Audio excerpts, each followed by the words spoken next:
안녕하세요. 김주갑의 경제부동산입니다. 구독, 좋아요 부탁드립니다.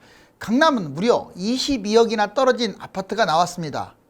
부동산 흐름이 완전히 꺾이자 매수자들이 무더기로 계약을 취소하는 사례가 이어지더니 이번에는 전국적으로 미분양이 나오거나 경쟁률이 치열한 아파트들의 미계약이 속출하고 있습니다. 집값이 떨어지자 고분양가로 배짱을 부리던 분양단지들이 퇴짜를 맞고 있는 것입니다. 최근 이곳은 분양을 받아야 하나요? 아니면 많이 떨어졌는데 금매를 잡아야 하나요? 질문이 쏟아지고 있습니다. 이 방송을 보면서 답을 찾기 바랍니다. 김종갑 유료상담은 010-3999-8808 전화 주십시오. 오늘 9시 급박한 돌발악재, 무더기 미분양, 미계약으로 아우성 난리네요. 자, 이 집들이 있는데 지금 아주 거품이 뜨거웠을 때 얼마나 뛰었는지 아시겠죠? 먼저 첫 번째 소식은 이제 강남, 서울, 경기 급락 중인 아파트들의 사례입니다. 강남 아파트 22억, 이게 청담동에 있는 PH 129예요.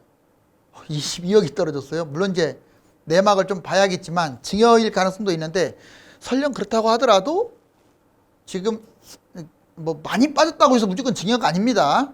자, 수도권 3에서 6억 하락 수두룩합니다. 먼저 반년 만에 22억 하락, 여기 뉴시스에서 나왔는데 먼저 강남부터 볼까요? 청담 PH129 83평이 무려 마이너스 22억이에요. 자, AID 이거 반포주공 1단지 3주구 22평 마이너스 6.7억이죠? 엄청 빠졌죠? 가락 1차 쌍용 18평짜리 마이너스 4.4억, 잠실헬스 36평 마이너스 3.8억, 도구 한라비발디 26평 마이너스 3억. 그 다음에 서울 볼까요? 재앙도시합스타 36평 5.6억. 정말 많이 빠졌네요. 물레동 3원 26평 마이너스 4.3억. 자, 도봉 태영대시장 26평 마이너스 3.2억. 잠실헬스 36평 마이너스 3.8억. 가양우성 23평 3.14억. 경기도 하락도 볼까요? 인덕원 대우 34평 3.1억. 인덕원 삼성 24평 마이너스 3억.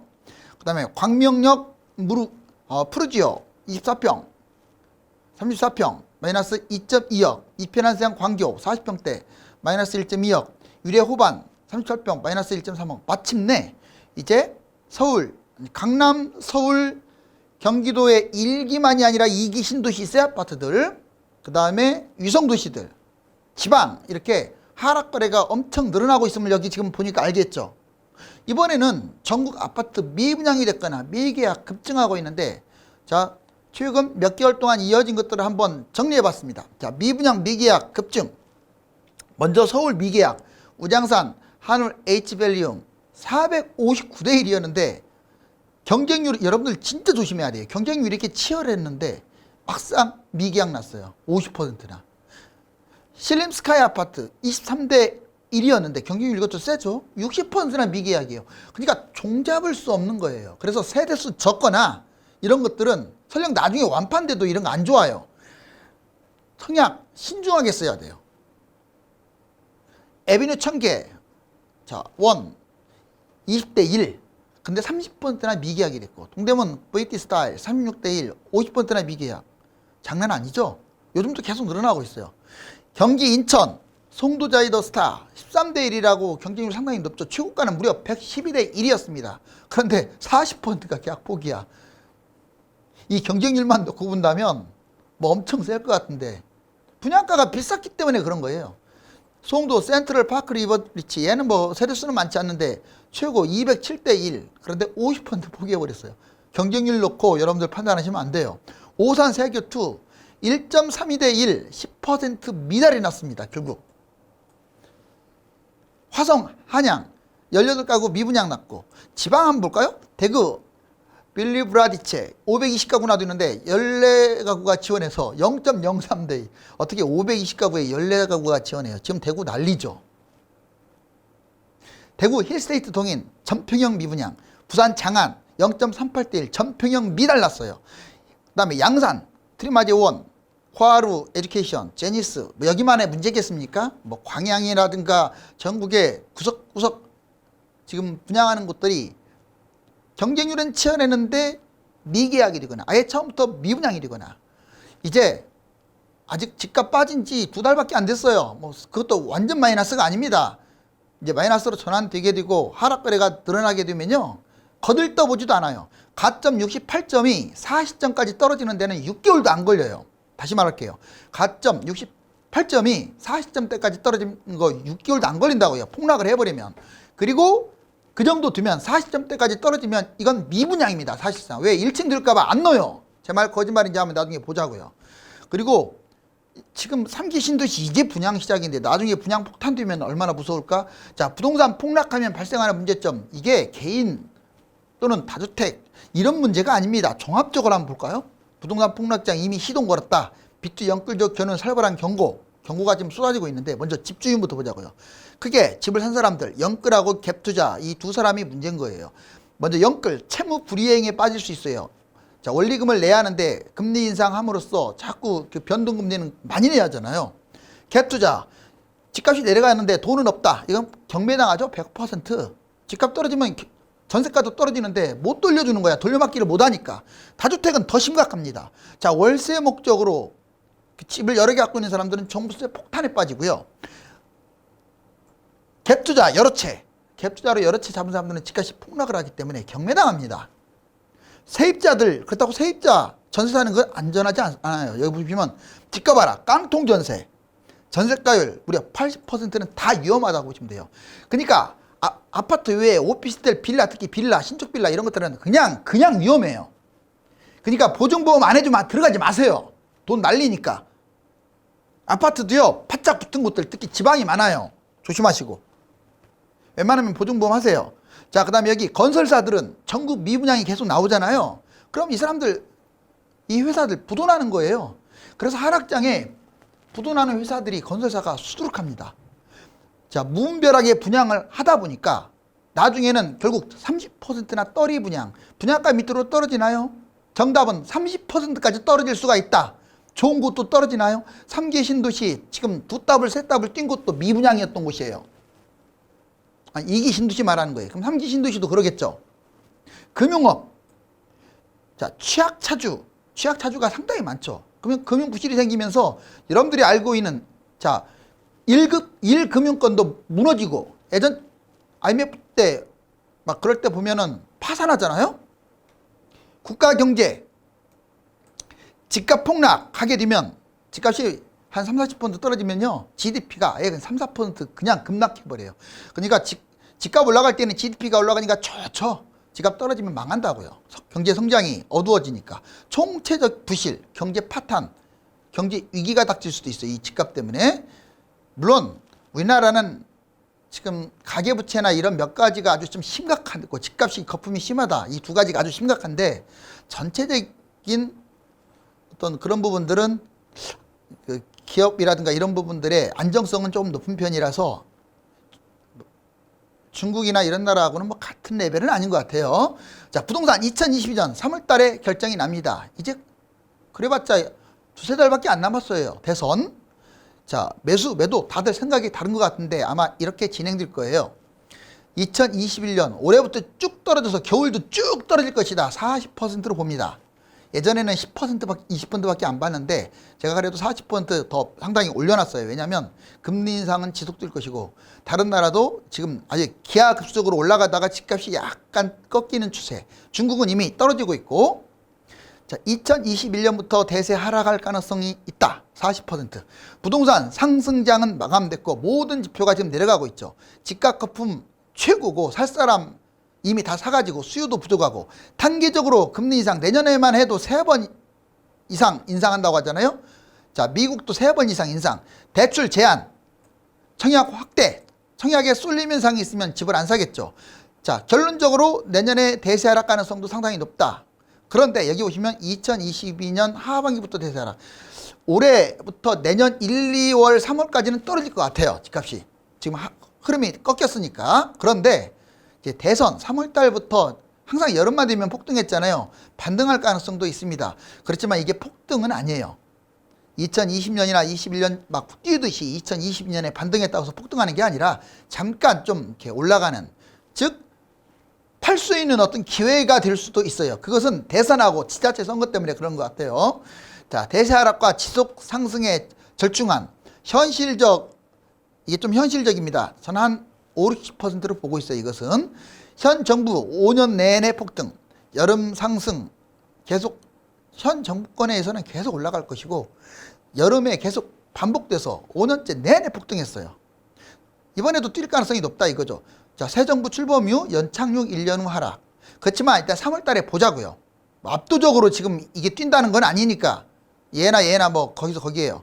자, 그런데 상당수의 전문가들이나 기관들은 2024년까지 폭등한다. 글자 그대로 폭등론자죠. 특히 젊은 전문가들 조심하세요. 그 사람들은 경험이 없어요. 그냥 본인이 갖고 있는 생각만 갖고 탁 말하기 때문에 우선 집사라고 하니까 꿀탄 듯이 달죠. 물론 폭락론자도 조심해야 합니다. 저는 폭락론자 아니라고 여러 번 얘기했어요. 지금은 떨어질 때 됐으니까 폭락한다고 하는 거고. 자, 그런데 폭등 이렇게 집값 계속 올라간다고 하는 사람들 24년까지 물건 팔아먹으려고 하는 사람도 상당히 많아요. 겨울 소폭 하락, 여름 대폭등이 반복됐고 매물이 부족하고 지금 매물 부족하다고 계속하고 입주 문제도 부족하고 여기 무주택들은 불안하고 대기 수요는 지금도 아직도 많다. 그리고 정부가 대책이 없다. 대선, 코로나, 전세 내년에 폭등할 것이다. 이런 여러 가지 사유도 그럴싸합니다. 그렇지만 얘는 10% 미만으로 보여져요. 결론적으로 여러분들이 이 두 가지를 대체해야 하는 거예요. 그래서 내년 3, 4, 5월 달 만약에 여름에 집값이 안 뛴다. 그러면 대세 하락. 여름에 집값이 뛸 것 같다. 그러면 이제 급한 사람은 잡는 거고 금매로. 급하지 않은 사람들은 기다리는 거고. 자, 2023년부터 분양 물량, 입주 물량 폭탄. 자, 이거 정확하게 보여드릴게요. 전국입니다. 12년부터 21년 여기 보시면 집값 상승장인 14년부터 물량이 엄청 많았네요. 자, 그런데 보통 한 30만 가구 정도 두면은 적정하다고 그러죠? 그렇게 다들 떨어질 것처럼 얘기하더니 21년부터 지금 분양 물량은 늘어나고 있잖아요. 왜? 3기 신도시가 이제 분양을 했으니까. 내년에는 더 많아요. 그 다음에 더 많아요. 이렇게 올라가요. 그런데 서울 걸 얘기해놔. 서울은요 절대 분양 늘어나지가 않아요. 땅이 좁은데 재개발 재건축 뭐 그거밖에 없는데 뭐가 늘어나겠어요. 서울이. 그린벨트를 해제합니까? 경기도처럼 신도시를 짓습니까? 그런데 서울이 폭락하잖아요. 왜? 경기도 폭락하면 서울도 폭락한다고요. 강남은 안 떨어진다고요? 강남이 제일 많이 떨어집니다. 금액으로. 자, 여기 보시면 그러니까 여기서 하고자 하는 말은 입주 물량이 이렇게 많다 이거예요. 이제 분양 물량이. 그런데 여기 입주 물량 비교해 보자고. 입주 물량 줄어드네요. 진짜 21년까지 줄어드는 것만 말하고 그 다음부터 22년, 23년부터 올라가는 건 얘기 안 하고 있어요. 얘가 당연히 지금 사전청약이 언제 입주하겠어요? 23년부터 입주하니까 23년부터는 더 늘어나죠. 23, 24, 25, 26 계속 지금 분양은 계속 3, 4, 5, 6, 7, 8년 계속 이어질 거고 입주도 2년 후부터는 쭉 이어질 거예요. 즉 분양은 지금부터 늘어나고 입주는 2, 3년 후부터 계속 늘어난다. 그러면 폭탄이에요. 폭탄. 자, 2기 신도시 아파트 실거래 급락, 전국 미분양 속출 진짜 그러나요? 성남 창곡. 자, 평당 1,600만 원 했던 게 지금 1,400만 원대로 떨어졌어요. 여기 위례 롯데캐슬 1,492, 1,400까지 떨어졌고 평당 수원 이이동 광교죠. 이편에서는 광교 평당 2,000이었던 게 1,880. 광교 자연의 힐스테이트 1,562, 1,470. 자, 화성 오산 동창역 반도 유브라 자, 아이비파크 1447, 1390. 화성 반송, 동탄 시범 다응, 삼성 레미안 852, 805. 어떻습니까? 1, 2기 신도시 지금 다 지금 무너지고 있잖아요. 그리고 여기 보시면 건설사 미분양. 자, 대우 포스코 호반 할 것 없이 뭐 대구, 전남, 광양, 그다음에 경남 양산, 경기 화성, 부산 부전동 등등등 미분양이 지금 계속 늘어나고 있다. 강남과 경기 집값 하락 사례 어디에 있어요? 어디에서 자꾸 그런 말 하지 마세요. 여기 지금 적혀 있잖아요. 여기 적혀 있어요. 이해는 합니다. 집값 고점에 잡아가지고 막 가뜩이나 불안한데 집값 막 떨어진다라고 하게 되면 불안하죠. 근데 그렇지만 뭐 근거 없이 제가 제시하지는 않아요. 여기 보시면 서울에 지금 마이너스 22억 써 있잖아요. 마이너스 6억, 마이너스 5억, 마이너스 4.4억 이걸 다 증여로 치부하는데 그렇게 증여로 다 치부하다가는 결국은 나중에 폭락장에 후회합니다. 자, 실거래가 떨어진 아파트들 아예 뉴스에 나온 것들도 지금 두 군데 다 있죠. 한번 다 뽑아봤어요. 김희재 의원이 지금 뽑은 거잖아요. 부동산 취약성 지수 1997년 IMF 이때 통계를 만들었거든요. 취약성이라는 말은 집값이 너무 거품이 심하다 이거죠. 통계 이후 최대래요. 지금 100까지 올라왔어요. 세상에 이거 보세요. 지금 IMF 때 집값 아주 난리 났었잖아요. 자, 그 수준까지 왔고 이미 미국발 금융위기 1998 미국발 금융위기 자 2008년 7년 그때를 뛰어넘었어요. 지금 여기 보시면 자 수도권 아파트값 상승률 보시면 서울, 경기, 인천 각각 다 0.5에서 0.10 자 사실상 플러스에서 노는 것 같지만 자 0.05, 0.07인데 실거래는 다 마이너스로 이미 전환됐다고 그랬죠. 얘가 실제 시세도 마이너스로 전환되는 것은 아마 빠르면 이번 주 아마 다음 주 정도 될 것 같아요. 다음 주 1월 달.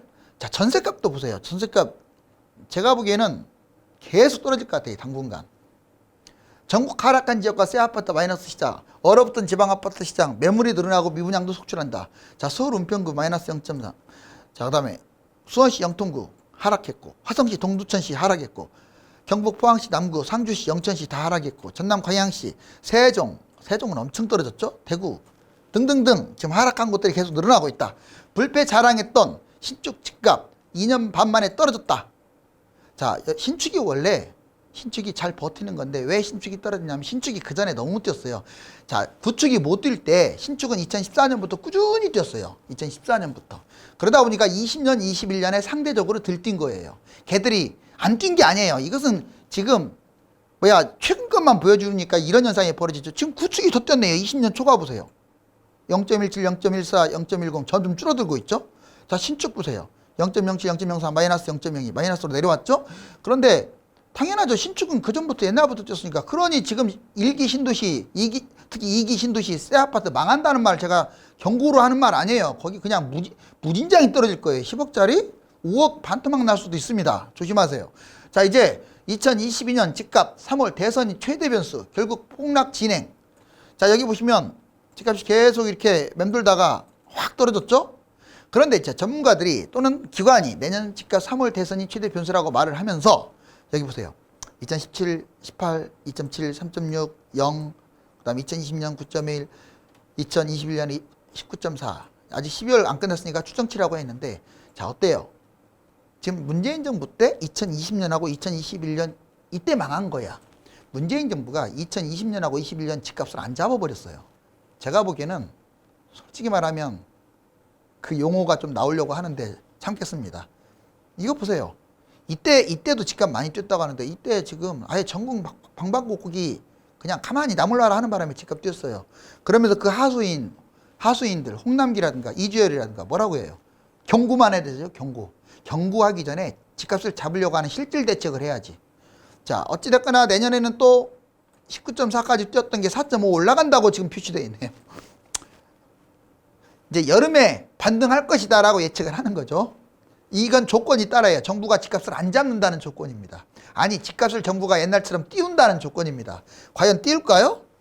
자 이제 집이 거꾸로 물구나무 섰네요. 이제 거기 악착같이 집에 달라붙는 사람이 있는데 이런 사람이 돼서는 안 돼요. 이제 조심할 때 됐습니다. 2020년과 2021년에 집값이 워낙 많이 오르다 보니까 아직도 달콤한 꿈에서 깨어나지 못하는 분들이 많은 것 같습니다. 하루빨리 집값이 안정되어 무주택자와 1주택자가 원하는 아파트를 매입할 수 있는 여건이 조성되었으면 합니다. 감사합니다.